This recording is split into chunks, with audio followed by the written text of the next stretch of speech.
हाँ तो देखिएगा कहाँ थे हम लोग। वो फोन आ गया था, अचानक कट गया वीडियो।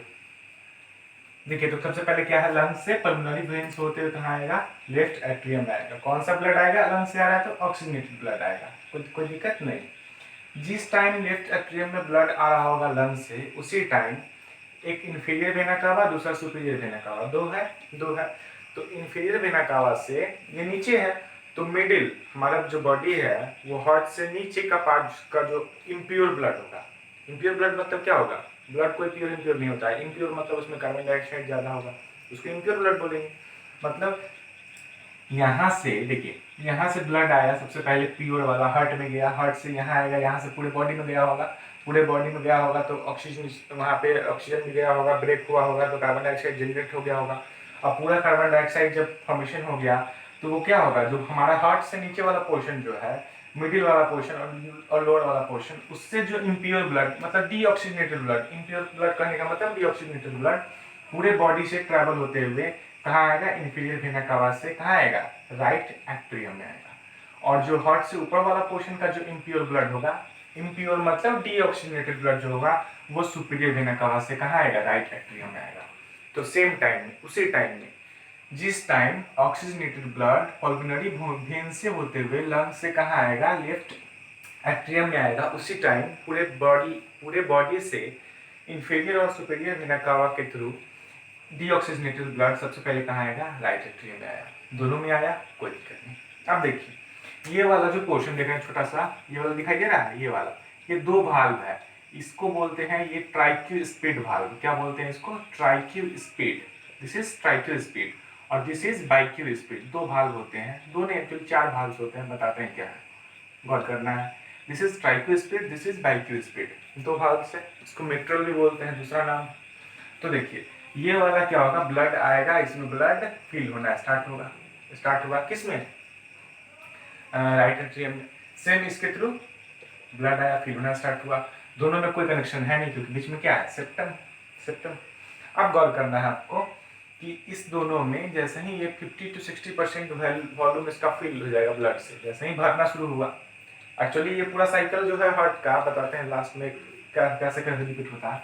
जैसे ही आधा से ज्यादा बढ़ेगा तो दोनों में क्या होगा, जैसे ही ब्लड इसमें आना शुरू हुआ, इसमें भी आया, इसमें भी आया, तो जो दोनों जो है वो क्या करेगा, कॉन्ट्रैक्ट करेगा।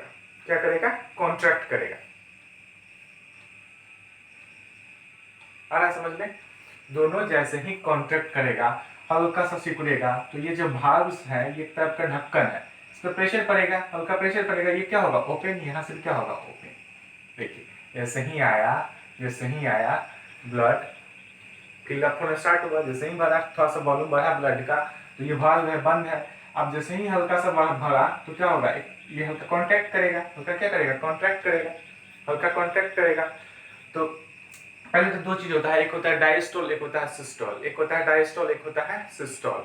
तो ये अपने आप को सिस्टोल करेगा, मतलब हल्का सिकुड़ेगा, कौन, दोनों ऊपर वाला सिकुड़ेगा, ताकि नीचे वाला क्या हो, फैल जाए, नीचे वाला क्या हो जाए, फैल जाए। तो ये उस समय ये सिस्टोल करेगा, उस समय क्या करेगा, डायस्टोल करेगा। क्लियर है, नहीं आ सकता सिस्टोल डायस्टोल, टेंशन नहीं लेना। चलिए देखिए, जैसे ही ये 50 to 60% भरा तो क्या होगा, ये वाल्व जो है ओपन हो जाएगा, जैसे ही वाल्व ओपन होगा ये भी ओपन हो जाएगा, तो ब्लड यहाँ से कहाँ आ जाएगा, अब राइट एट्रियम से राइट वेंट्रिकल में आ जाएगा और लेफ्ट एट्रियम से लेफ्ट वेंट्रिकल में आ जाएगा। आया। अब देखिए ये जो फिगर है ना, थोड़ा सा 3D फिगर है। अब ये जो है इसके अंदर, ये हार्ट है तो इसके अंदर से जो है, अंदर से ऐसे घूम के ये एरोटा वो निकला हुआ है, दिखाई दे रहा है। ये जो है ना, ये हम बनाए जो फिगर, ये एक्चुअली में फिगर कुछ ऐसा है, ये है ना, तो ऐसे अंदर से होते हुए ऐसे ऊपर की तरफ गया, मतलब ये ऐसे होते हुए कहाँ गया, अंदर की तरफ गया, तो उसको बनाएंगे तो भद्दा हो जाएगा। तो क्या होगा, ये अंदर 3D है, उसको बोर्ड पर दिखा नहीं सकते हैं। तो सबसे पहले यहाँ से कहाँ आया, पल्मोनरी वेन से आया लेफ्ट एट्रियम में, कौन सा, ऑक्सीजनेटेड। सेम टाइम इस दोनों से कहाँ आया, राइट एट्रियम में, कौन सा है, ये डीऑक्सीजनेटेड ब्लड है। फिर फिल हुआ, ये अपने आप को सिस्टोल किया, ये डायस्टोल हुआ, ये थोड़ा सा फैला, ब्लड आया कहाँ, राइट वेंट्रिकल में, कौन सा है, डीऑक्सीजनेटेड है। इसमें कौन सा है, ऑक्सीजनेटेड है, कहाँ आ गया, लेफ्ट वेंट्रिकल, कोई डाउट नहीं।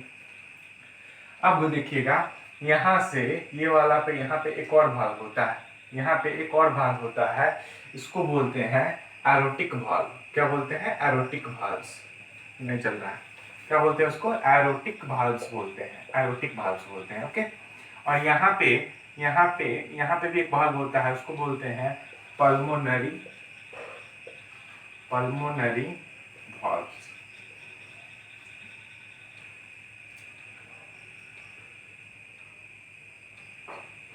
या फिर वेन्यूल्स वाल्व्स भी बोलते हैं। चलिए देखिए, ये वाला क्या हो गया, एरोटिक वाल्व्स, और ये वाला हो गया, आ गया वेन्यूल्स वाल्व्स भी बोलते हैं, या पल्मोनरी वाल्व्स भी बोलते हैं, कोई दिक्कत नहीं, पल्मोनरी वाल्व्स भी बोलते हैं। ठीक है, आप गौर कीजिएगा, यहाँ आया, ये ओपन हुआ, नीचे आया, जैसे ही आ गया, अब क्या होगा, इसमें से ब्लड यहाँ आ गया नीचे, तो ऐसा भी तो हो सकता है कि नीचे से ब्लड फिर वापस चला जाए, तो नहीं, जैसे ही नीचे आ गया, फिर ये जो वाल्व्स है वो क्या होगा, क्या हो जाएगा, वाल्व्स क्लोज हो जाएगा। मतलब ये वाल्व्स जो है, ये बाइक्यूस्पिड, 4 वाल्व्स होते हैं, bicuspid, this is sorry tricuspid, this is bicuspid, यहाँ पे एरोटा इससे कनेक्टेड होता है, किससे, लेफ्ट वेंट्रिकल से, जिसको बोलते हैं एरोटिक वाल्व्स। ये वाला जो है ये किससे कनेक्टेड है, पल्मोनरी आर्टरी से, जिसको बोलते हैं पल्मोनरी वाल्व्स भी बोलते हैं। कोई दिक्कत नहीं।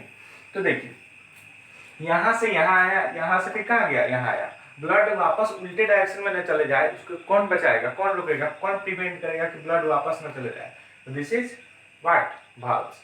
कौन सा वाल्व, आपका नाम पता ही है। अब जैसे ही फिर आएगा, ये क्या होगा, इसमें फिलअप होना, भरना होना स्टार्ट होगा, भरेगा, फिर से ब्लड भरेगा, फिर वो क्या करेगा, अभी तो डायस्टोल में, फिर थोड़ा सा वो सिकुड़ेगा, तो यहाँ से आप ऐसा मान लीजिए कि ये वाला जो है, ये क्या है, एरोटिक वाल्व है, यहाँ से क्या जुड़ा हुआ है, एरोटा जुड़ा हुआ है, क्या जुड़ा हुआ है, एरोटा जुड़ा हुआ है। आप मान लीजिए कॉम्प्लेक्स लग रहा है, इसको एकदम सिंपल बताते हैं आपको, समझने के लिए कितना आसान हो जाएगा, देखिए थोड़ा सा गौर कीजिएगा। देखिए, जैसे ये है ना, मान लीजिए कि यहाँ से क्या है, कुछ एक इधर से निकला है, ऐसा कितना मान ले, हम मान सकते हैं, मान ले कि हमारा यहाँ से एक भेंस यहाँ से निकला है, ठीक है।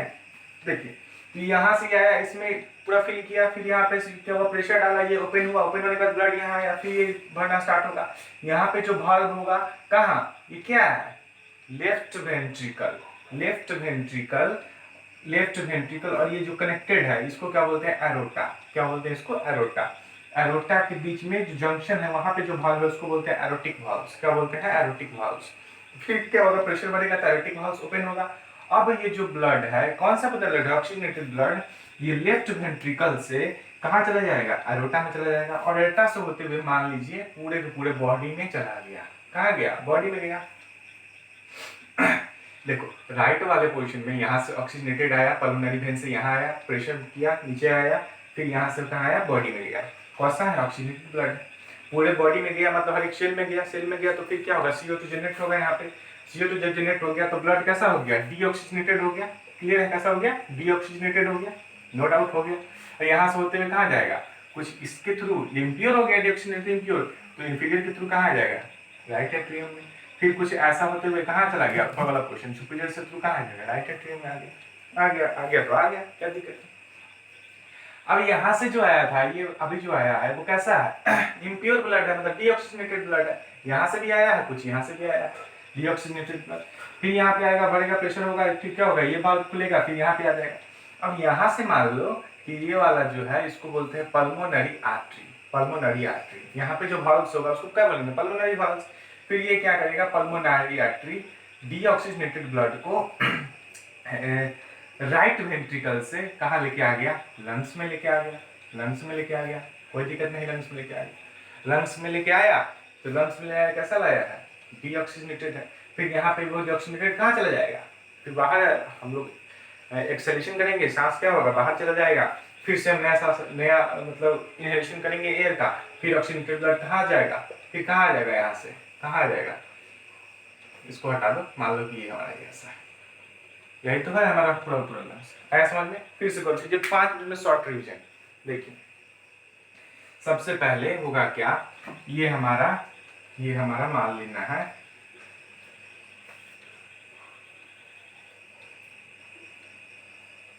क्या है, लंग्स है, क्या है, लंग्स है, ओके,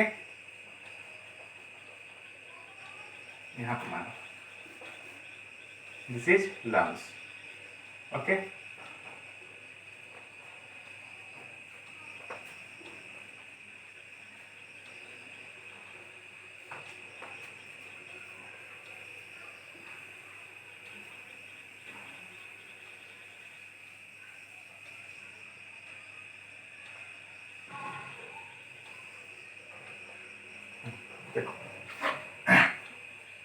ये क्या है, लंग्स है। सबसे पहले लंग्स से ऑक्सीजनेटेड ब्लड इंटर करेगा पल्मोनरी वेन से होते हुए, कहाँ आएगा, लेफ्ट एट्रियम में, ऊपर वाला लेफ्ट एट्रियम में, लेफ्ट अपर लेफ्ट चैम्बर में, उसी का क्या नाम होते हैं, लेफ्ट एट्रियम में। आया, फिल हुआ, फिर क्या होगा, जैसे ही आएगा तो पहले तो क्या होगा, डायस्टोल होगा, फैलेगा ब्लड, अरे कुछ रखा हुआ है उसमें पानी आके भरना स्टार्ट हुआ, थोड़ा सा फैलेगा, डायस्टोल होगा। भरने के बाद जब वॉल्यूम इसका 50 to 60% हो जाएगा तो हल्का ये सिकुड़ेगा, सिकुड़ेगा, इसको क्या बोलते हैं, सिस्टोल, सिकुड़ना सिस्टोल, फैलना डायस्टोल। ये सिकुड़ेगा ताकि ब्लड अगला में जाए, तो अगला वाला क्या होगा, फैलेगा, तो ये वाला क्या होगा, डायस्टोल हो जाएगा। क्लियर है। सबसे पहले ब्लड आया तो फैला तो डायस्टोल हुआ, 50 to 60% जब फैल गया तो फिर क्या होगा, सिकुड़ेगा, अपने आप को सिकुड़ेगा, अपने आप को सिकोड़ा। जैसे ही सिकोड़ा तो ब्लड क्या होगा, दबा प्रेशर पड़ेगा तो भाग ओपन हो जाएगा, ओपन होगा तो कहाँ आ जाएगा, लेफ्ट वाले वेंट्रिकल में, तो वो वाला क्या होगा, फैलने लगेगा। फिर जैसे ही ये भी 50-60% भरा तो क्या होगा, अब ये वाला एरोटिक वाल्व्स ओपन हो जाएगा, फिर blood oxygenated blood left ventricle से होते हुए पूरे बॉडी में चला गया, पूरे बॉडी में गया, कौन लेके गया, तो दिस इज एरोटा। मतलब क्वेश्चन पूछेगा एरोटा का काम क्या है, it carry oxygenated blood from left ventricle to the whole body, कोई दिक्कत नहीं है। अब बॉडी में गया मतलब सेल में गया, सेल में गया होगा तो कार्बन डाइऑक्साइड का जनरेशन हुआ होगा, और जैसे ही कार्बन डाइऑक्साइड का जनरेशन हो गया तो पूरे बॉडी से इंफीरियर और सुपीरियर वेना केवा की मदद से, वेना कावा की मदद से इम्प्योर ब्लड या डीऑक्सीजनेटेड ब्लड कहाँ आ गया, राइट वाले एट्रियम में आ गया। राइट एट्रियम में आया, फिर प्रेशर भरा 50 to 60%, फिर ये अपने आप को क्या करेगा, सिकुड़ेगा ताकि नीचे वाला फैलने लगे, तो यहाँ पे क्या होगा, सिस्टोल करेगा ताकि नीचे वाला डायस्टोल करे, एक्सपेंशन हो, expansion is known as diastole and contraction is known as systole. Okay, तो ये फिर से अपने आप को सिस्टोल करेगा ताकि ये डायस्टोल हो जाए, फिर ये वाला जो ट्राइकिस्पिड भाल्व ओपन होगा, ब्लड नीचे आएगा, फिर ब्लड आया, फिर इसमें भरना शुरू होगा, फिर जैसे ही भरेगा फिर यहाँ से ये भाल्व जो है पल्मोनरी भाल्व, इसके थ्रू ब्लड कहाँ चला जाएगा, कौन सा ब्लड है, डीऑक्सीजनेटेड ब्लड, यहाँ आएगा, यहाँ से होते हुए पल्मोनरी आर्टरी के थ्रू लंग्स में चला जाएगा। क्या है इसमें, कार्बन डाइऑक्साइड है, CO2 है, ये CO2 बाहर आ जाएगा, फिर हम लोग सांस जैसे ही एक्सेल करेंगे तो लंग्स से ट्रैकिया वगैरह से होते हुए कहाँ आ जाएगा, वापस एटमॉस्फेयर में, फिर सांस लेंगे, फिर ऐसे होगा। मतलब ओवरऑल, और ये दोनों ऑक्सीजन, इधर वाला पोर्शन क्या होगा, दाहिना वाला जो पोर्शन है ये हमारा हार्ट है, तो राइट वाले पोर्शन में क्या है, इम्प्योर ब्लड, बाएं वाले में क्या है, प्योर ब्लड, क्या है, प्योर ब्लड कह सकते हैं। ऑक्सीजनेटेड ब्लड किधर है, दाहिने साइड, डीऑक्सीजनेटेड ब्लड किधर है, left side. Oxygenated deoxygenated blood को मिक्स होने से कौन रोकता है, तो बीच में क्या है, सेप्टम है, क्या है, सेप्टम है। इंफीरियर सुपीरियर वेना कावा का काम क्या है, इम्प्योर ब्लड को बॉडी से राइट एट्रियम में लाना, राइट एट्रियम में लाना। पल्मोनरी वेन का काम क्या है, लंग्स से ऑक्सीजनेटेड ब्लड को लेफ्ट एट्रियम में पहुंचाना, और इस एरोटा का काम क्या है, लेफ्ट वेंट्रिकल से ऑक्सीजनेटेड ब्लड को पूरे सेल में पहुंचाना, बस यही तो काम है, तो कुछ नहीं है। पेरिकार्डियम समझ गए, पेरिकार्डियल फ्लूइड समझ गए, this is the function of whole heart. एक चीज और जान लेना है, हार्ट के अंदर, हार्ट को तो पंप करना है, उसके लिए एक इलेक्ट्रिसिटी की जरूरत होती है, इलेक्ट्रिसिटी की जरूरत होती है। तो जो राइट एट्रियम है वो सबसे थिकेस्ट, सबसे मोटा होता है, चारों चेंबर में सबसे थिकेस्ट चेंबर जो होता है वो हार्ट का कौन सा होता है, राइट एट्रियम होता है। उसी में एक सिग्नल होता है, इलेक्ट्रिक सिग्नल जनरेशन होता है, इलेक्ट्रिक इम्पल्स, मतलब समझ लीजिए अपने लैंग्वेज में तो इलेक्ट्रिक करंट का जनरेशन होता है कहाँ, हार्ट के अंदर में। वो कहाँ होता है, कौन करता है, वो एक समझ लीजिए नेचुरल डिवाइस है, उसको बोलते हैं पेस मेकर, जो राइट एट्रियम में ही सिचुएटेड होता है, वही इलेक्ट्रिक करंट जनरेट करता है जो कि पंप करने में मदद करता है, हार्ट को पंपिंग में मदद करता है। वो पेस मेकर खराब होता है तो चेंज भी होता है, ठीक है। This is about the complete function of human heart. Human heart का यही हमारा फंक्शन है। आपको क्या करेंगे, इसी वीडियो में डिस्क्रिप्शन में हम इसका जो है वो अपने से लिख के, उसका जो नोट्स है वो आपको हम उसमें प्रोवाइड करा दे रहे हैं, आप उसको कॉपी कर लीजिएगा, और यही से हमारा पूरा ह्यूमन हार्ट क्या हो गया, खत्म हो गया, ठीक है। कुछ होगा एक्स्ट्रा, आई डोंट थिंक कुछ छोटा होगा कुछ भी तो हम बता देंगे इसमें, ठीक है। एक चीज और है, ट्रांसपोर्टेशन इन ह्यूमन तो खत्म हो गया, ट्रांसपोर्टेशन इन प्लांट में कुछ नहीं है। ट्रांसपोर्टेशन इन प्लांट जो है वो दो चीज होता है, दो चीजें होता है, उसमें हम आपको 9th में ही बता चुके हैं। एक तो होता है जाइलम के थ्रू, दूसरा होता है फ्लोएम के थ्रू, फ्लोएम के थ्रू। तो फ्लोएम के थ्रू क्या होता है, जो खाना जो बनेगा उसको कौन डिस्ट्रीब्यूट करेगा, फ्लोएम करेगा, और पानी और मिनरल्स को कौन ऑब्जर्व करता है, जाइलम। ये तो आपको 9th में ही पता है, जाइलम और phloem. Tracheid vessel xylem fibre का जाइलम फाइबर, इसमें phloem side companion cell phloem parent का फ्लोएम फाइबर, कुछ याद आ रहा है? याद आ रहा है। तो एक होता है ट्रांसलोकेशन, आपको याद रख लेना है, एक चीज होता है ट्रांसलोकेशन होता है। ट्रांसलोकेशन क्या होता है? फोटोसिंथेसिस प्रोसेस में पूरा का पूरा जो है खाना जो बन जाएगा क्लोरोप्लास्ट के अंदर, किचन जो है उसमें बन जाएगा लीव्स के अंदर, तो बना हुआ खाना मतलब क्या है? एनर्जी का फॉर्म है। तो एनर्जी तो प्लांट के हर एक पार्ट को चाहिए, हर एक पार्ट को चाहिए। तो ट्रांसलिगेशन क्या होता है? Distribution of prepared food from lives to every part of plant is known as translocation। एक प्रोसेस पूछता है ट्रांसलोकेशन होता क्या है? तो बना हुआ खाना लिव्स से प्लांट के हर एक पार्ट में पहुंचने के प्रोसेस को हम क्या बोलते हैं? ट्रांसलोकेशन बोलते हैं। तो प्लांट, मान लो ये प्लांट है हमारा, तो एनर्जी तो ऊपर भी चाहिए नीचे भी चाहिए। यहाँ पे अगर लिव्स है तो क्या होगा? ऊपर भी जाएगा नीचे भी जाएगा। मतलब ट्रांसलोकेशन में क्या होगा? बाई डायरेक्शनल मूवमेंट होगा, ऊपर की तरफ नीचे की तरफ। करेगा कौन? फ्लोएम करेगा। तो ट्रांसलोकेशन क्रिएट कौन करता है प्लांट में? तो फ्लोएम करता है। What will the xylem do? The xylem will absorb water and minerals from soil and transport it to the water। this is the function of xylem। ठीक है। तो प्लांट में जो वाटर और मिनरल का ट्रांसपोर्टेशन होता है उस प्रोसेस को बोलते हैं असेंट ऑफ सैप। क्या बोलते हैं? Ascent of sap. Ascent of sap में दो चीजें हैं, आपको ध्यान में रखना है। असेंट ऑफ सैप में एक पहला क्या है? एब्जॉर्प्शन, दूसरा क्या है? एब्जॉर्प्शन, और दूसरा क्या है? ट्रांसपोर्टेशन। एब्जॉर्प्शन, दूसरा क्या है? ट्रांसपोर्टेशन। इसका भी पीडीएफ आपको मिल जाएगा, ठीक है, इस वीडियो में ही मिल जाएगा। तो एब्जॉर्प्शन क्या होता है? What do you mean by absorption? Absorption है क्या? तो जो सबसे पहले जाइलम और फ्लोएम, जाइलम क्या करेगा? सॉरी फ्लोएम नहीं, जाइलम क्या करेगा? वाटर और मिनरल को एब्जॉर्ब करेगा सॉइल से। एब्जॉर्ब तो कर लिया, अब उसको ट्रांसपोर्ट करेगा ऊपर। दो मेथड मिला के हमारा क्या होगा? कंप्लीट होगा, जाइलम का प्रोसेस कंप्लीट होगा। पहले एब्जॉर्ब करेगा वाटर को, फिर क्या करेगा? ऊपर ट्रांसपोर्ट करेगा। अब ट्रांसपोर्ट करने के लिए दो तीन तरीका है। एक तो आपको हम बताए होंगे, कौन सा थ्योरी? ट्रांसपिरेशनल पूल हम आपको बता चुके हैं, पहले 9th में ही बता चुके हैं। ट्रांसपिरेशनल पूल क्या होता है? बॉडी में ट्रांसपिरेशनल पूल, और एक होता है रूट प्रेशर। तो छोटे छोटे जो प्लांट्स होते हैं उसमें रूट प्रेशर, रूट एक प्रेशर एग्जर्ट करता है।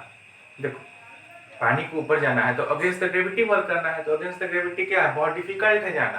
मोटर तो लगा नहीं हुआ है ना कि मोटर पहुंचा दे ऊपर, वो नेचुरल मोटर एक तरह से कर सकते हैं। तो छोटे छोटे प्लांट जिसका हाइट 6 से 8 फीट होता है, उसके जो रूट्स होते हैं वो एक प्रेशर एग्जर्ट करता है ताकि जो पानी जो है वो ऊपर तक चला जाए, ठीक है। लेकिन बड़े बड़े प्लांट्स जिसका हाइट बहुत ज्यादा होता है उसमें ट्रांसपिरेशनल पूल के थ्रू वाटर का क्या होता है? ट्रांसपोर्टेशन होता है। इसमें क्या होगा? जो गार्ड सेल होंगे, जो स्टोमाटा है, स्टोमाटा के बगल में क्या होता है? Guard cell. ये वाटर को क्या करेगा? रिलीज कर देगा। वाटर को रिलीज कर देगा यहाँ से बाहर। तो यहाँ पे जब वाटर रिलीज कर दिया तो यहाँ पे क्या होगा? एक प्रेशर ग्रेडियंट क्रिएट होगा, एक सक्शन प्रेशर, क्या बोलते हैं उसको? मतलब एक प्रेशर ग्रेडियंट इंटर होता है। यहाँ पे पानी पूरा भरा हुआ है, मान लो इसका पानी ये ले लिया, यहाँ से बाहर चला गया टमाटर पोल के थ्रू। तो यहाँ पे पानी की कमी है, पानी की कमी यहाँ होते होते होते होते होते ऐसे ही रूट में हो जाएगा। तो रूट में ऐसे ही जो है, ये सपोज करो रूट है, तो यहाँ पे पानी है और यहाँ पे क्या होगा? पानी की कमी हो जाएगी। तो ये यहाँ से कहाँ आ जाएगा? छलांग मार के यहाँ आ जाएगा। और इस प्रेशर ग्रेडियंट के कारण जो पानी जो है बड़े बड़े प्लांट में ट्रांसपोर्ट हो जाता है। तो ट्रांसपोर्टेशन दो के, जाइलम एक फ्लोएम। फ्लोएम खाना बनाएगा और जाइलम पानी और मिनरल्स को एब्जॉर्ब करके ऊपर की तरफ पहुंचाएगा। सेंटर ऑफ शेप में दो है, एक absorption of water and minerals, दूसरा है transportation of water and minerals up to the plants. इसका कैसा हुआ reaction? Unidirectional, this is bidirectional. Okay, तो कुछ नहीं समझ में आएगा तो बताइएगा। वैसे हम आपको इस चीज़ों को आज ही कोशिश करते हैं, आज ही क्या इसी वीडियो के डिस्क्रिप्शन में आपको मिल भी जाएगा। ओके, इनवर्स फॉर्म लिखना पड़ेगा, तो समझ तो करना पड़ेगा, लेकिन इससे आसान है, बोर्ड पे लिखने से आसान है। चलिए, थैंक यू।